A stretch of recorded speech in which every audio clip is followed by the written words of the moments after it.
Welcome friends, in this video I shall be talking about policy ineffective proposition. बच्चों, in the last video we saw कि जो predictable changes हैं वो output पे फ़र्क नहीं ला सकते, सिर्फ unpredictable changes जो मनी सप्लाई में होते हैं वही आउटपुट पे फ़र्क लाते हैं. क्या ये proposition, क्या ये मान्यता, क्या ये assumption ठीक है? Let us crack that. So how robust is the policy ineffective proposition? Well, policy ineffective proposition asserts that any predictable part of money supply should have no effect on output, employment, or any other legal variable. Only unpredictable money supply changes can affect output. In particular, it makes no difference for the behavior of output and employment whether the Fed follows an activist policy, that is कि money growth बढ़ा देंगे अगर recession होगा, घटा देंगे अगर boom होगा, or sticks to a constant money growth rule. The behavior of the price level and the inflation rate will be affected by both anticipated and unanticipated part of money supply, but only those movements that were not anticipated can affect output. तो कहते हैं जो price है वो तो आपके जो anticipated है और अनएंटिसिपेटेड है दोनों से ही अफेक्टेड रहेगा, लेकिन जो आपका आउटपुट है वो बच्चों सिर्फ unanticipated change in money supply से ही अफेक्टेड रहेगा. कैसे? अभी हम आपको प्रूव भी करके दिखाएंगे. The policy ineffectiveness proposition can be seen within a simple model based on the work of Sargent and Wallace, जो उन्होंने 1976 में प्रेजेंट किया. इस मॉडल के 3 कंपोनेंट्स हैं बच्चों. पहले को हम कहते हैं एडी रिलेशन, दूसरे को कहते हैं एग्रीगेट सप्लाई रिलेशन, और फिर आता है मनी सप्लाई रूल. तो एडी रिलेशन की बात कर लेते हैं बच्चों. पहले AD for output will take a very simple form.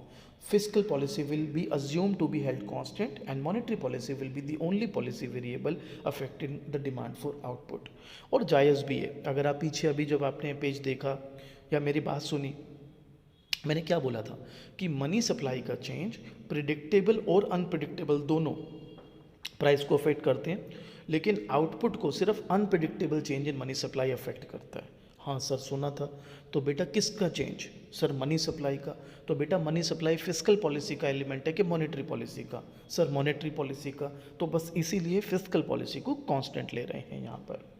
So for expositional purposes, the velocity of money will also be constant. With these assumptions, the aggregate demand for output can be written in logs. इसको देखते आपको Fisher की quantity theory of money की equation याद आ जाएगी, जिसमें आप लिखते थे m into V is equal to P into Y. कुछ वही है, बस लॉग टर्म्स में, इसलिए ऐसा दिख रहा है बच्चे. So M T plus V bar T is equal to P T plus Y T, where M T is log of money supply, V bar T is log of constant velocity of money, P T is log of price level, y t is log of real output. This equation of course is nothing but the simple equation of exchange written in logs. The assumption of a constant velocity of money requires that the demand of money is not responsive to interest rate, but इसका कोई use नहीं है, but this assumption is not crucial.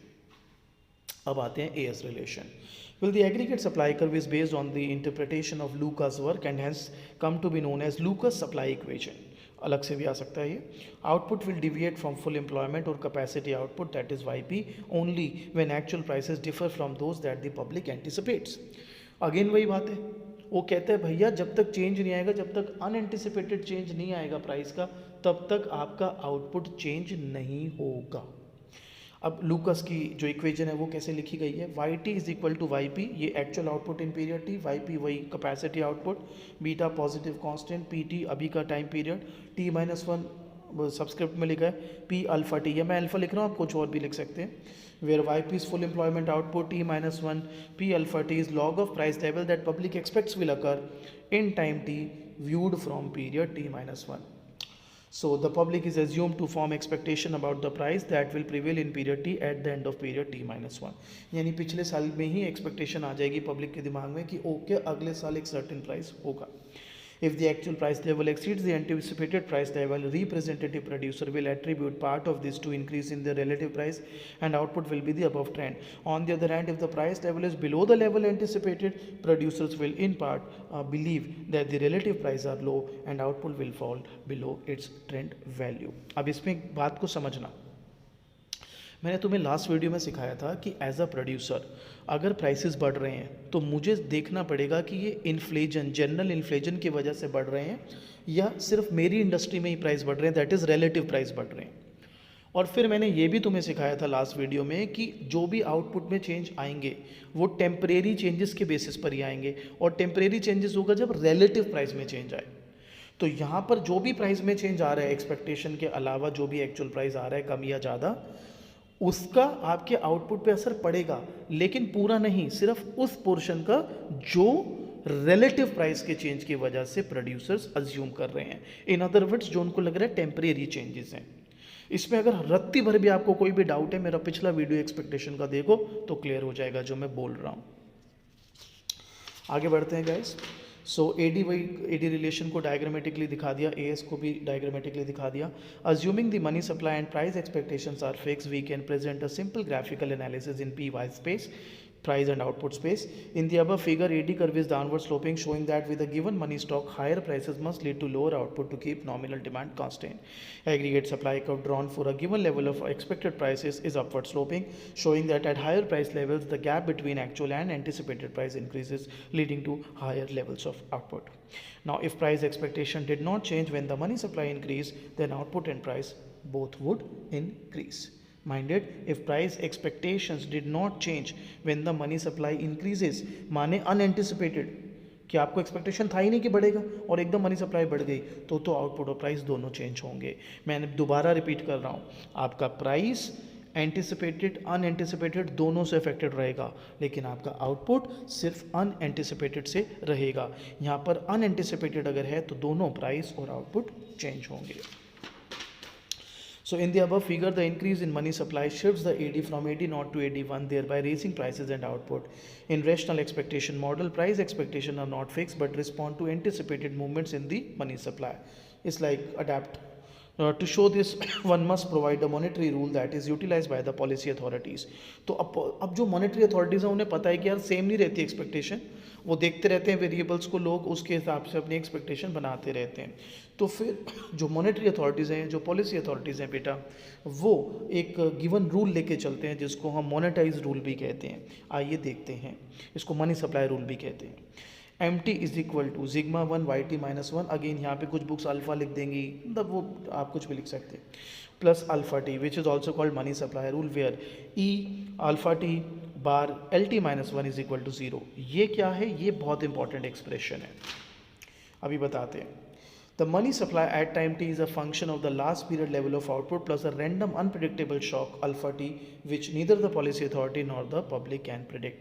और मैं पिछले video में भी बता रहा था, उससे पिछले वीडियो में भी बता रहा था, it is this random variable, it is that unpredictable shock that is gonna change your output. The portion of the money stock based on last year's output, that sigma 1 yt minus 1, is known to public and can be thought as a feedback policy because it depends on past values of observed variables. तो ये तो known है. So policy ineffectiveness proposition states that the parameter sigma 1 of the feedback rule that is set by the authority has no effect on the behavior of output in the economy. क्योंकि ये तो known है, only the unanticipated part of the money stock alpha t will cause output to deviate. तो वही बात को मैं घुमा घुमा के बोले जा रहा हूँ कि भाई अनएंटिसिपेटेड ही आउटपुट को चेंज करेगा, और प्रूफ करने के लिए हम ये रिलेशंस का इस्तेमाल कर रहे हैं। The nature of this result can be shown in the following figure. Suppose the public expects the monetary authorities to increase the money stock. अब आपको पता है अगर मनी स्टॉक बढ़ेगा या मनी सप्लाई बढ़ेगी तो एडी राइटवर्ड शिफ्ट हो जाएगा, लेकिन पब्लिक को पहले ही पता था कि ये ऐसा करेंगे। So to increase the money stock from period t minus 1 to period t, which implies that AD curve will shift from AD0 to AD1. Rational expectation says that the rational actors will not expect the price level to remain at P0, क्योंकि उनको तो पहले ही anticipation थी। Suppose they guess that the price level will shift up the same initial amount that the money stock increased. So that is the vertical distance between AD0 to AD1. तो अब लोगों को ये पता लगा, लोगों को लगा कि यार ठीक है मनी सप्लाई बढ़ेगी, हम एक्सपेक्ट कर रहे थे, और हम ये भी एक्सपेक्ट कर रहे हैं कि जितनी मनी सप्लाई बढ़ी है उतना ही प्राइस भी बढ़ेगा। Then as they change their price expectation, the AS curve will shift up from AS0 to AS1. In fact, the actual price level will, in the absence of any shock, be P1. अब आपके दिमाग में, कईयों के दिमाग में ही आएगा, sir ये क्यों ऊपर चला गया? तो इसके लिए मेरे बच्चे ब्लैंचार्ड चला जा, chapter number 7 properties of AS curve में मैंने तुझे बताया था, if expected price rises AS curve will shift upward. जा मेरा चैप्टर 7 का वीडियो देख ले, नहीं तो लाइव क्लास में डाउट ले ले। अगर एक्सपेक्टेड प्राइस बढ़ेगा AS curve will shift upward. यहाँ पे यही तो हम कह रहे हैं, लोग एक्सपेक्ट कर रहे हैं ना कि प्राइस बढ़ेंगे, तो AS अपवर्ड शिफ्ट। अब मोटी तौर पे जो इंपॉर्टेंट कंक्लूजन है वो पकड़ो, वाई नहीं चेंज हुआ है, क्यों? बिकॉज प्रेडिक्टेबिलिटी थी, people were expecting this to happen. तो ये लिखा है हमने, the public expectation will turn out to be correct, output remains at Y P where as prices rise by the same amount as money stock is expected to rise, the anticipated increases in the money stock have no effect on output, only price will be affected. Now with rational expectation, the price expectation are determined within the model in light of future developments of the money supply. This can be explained as, again हमने एक rational expectation का equation बना लिया, t minus 1 p alpha t is equal to e p t bar l t minus 1, which is called rational expectation equation. Equation 4 shows that people's subjective psychological expectation of the price level, which is this, equals the mathematical expectation of the price level given both the structure and the information available. So this equation makes the expectation of prices in endogenous variable. बेटे endogenous होता है जो model के अंदर ही हो, exogenous होता है जो बाहर से हो. सेम 4 में सीखेंगे आप इसके differences. A variable determined within the system as opposed to being determined outside the model. अब जो मैं आपको अगले 2-3 पेज बताऊंगा गाइस, इसमें कुछ भी नहीं है, सिर्फ मैथमेटिकल गिमिक्स हैं. तो इसलिए इसमें कोई कंक्लूजन ऐसा कोई जो था वो मिल चुका है आपको. It is just the representation to enhance the model a bit. आइए बात करते हैं. An analysis of the model, that is equation 1 to 4 जो हमने पीछे लिखी, can provide future insight into the nature of the policy in effective proposition using AD and AS equation, that is 1 and 2. YT can be eliminated. तो उनकी help से हमने ये इक्वेशन बना ली. Taking the mathematical expectation of both sides of the equation as of the time t-1, उसको यहाँ पे सब्सिट्यूट किया. ये जो 6 प्राइम इक्वेशन है ये इंपॉर्टेंट है आपके लिए, इसी का यूज़ है. मतलब in the equation 6 prime, the expected money was determined via the money supply rule. The public knows that in fact the money stock will differ from what they expect by this, but at the time t-1 their best guess is this is 0. देखो लोगों को पता है कि जो भी वो expect कर रहे हैं एग्जैक्टली तो वो नहीं होने वाला, क्योंकि कुछ चेंज तो आएगा. लेकिन फ़िलहाल हम ये मान के चलेंगे कि लास्ट पीरियड के अंदर उनका बेस्ट गेस यही है कि वो तो पूरी तरह से रैशनल हैं और वो अपना बेस्ट एक्सपेक्टेशन फॉर्म कर रहे हैं, इसलिए कुछ भी जो चेंजेस हैं वो नहीं आएंगे.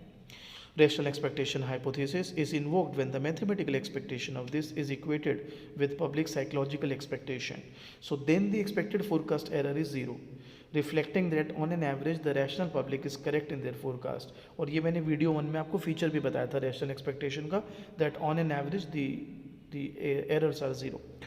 Thus the rational forecast by definition has the property that the expected error is 0. तो ध्यान से समझते हैं.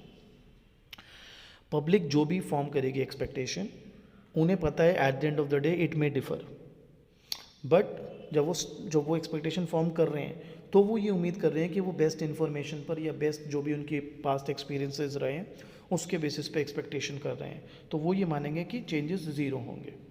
फिर जो रेशनल एक्सपेक्टेशन हाइपोथेसिस हमने पढ़ा वो बताता है कि mathematical expectation of this thing जब इक्वेट करते हैं तो ये मिल जा रहा है हमको. सो एक्सपेक्टेड फोरकास्टिंग एरर फिर वो 0 हो जाएगा, कट जाएगा.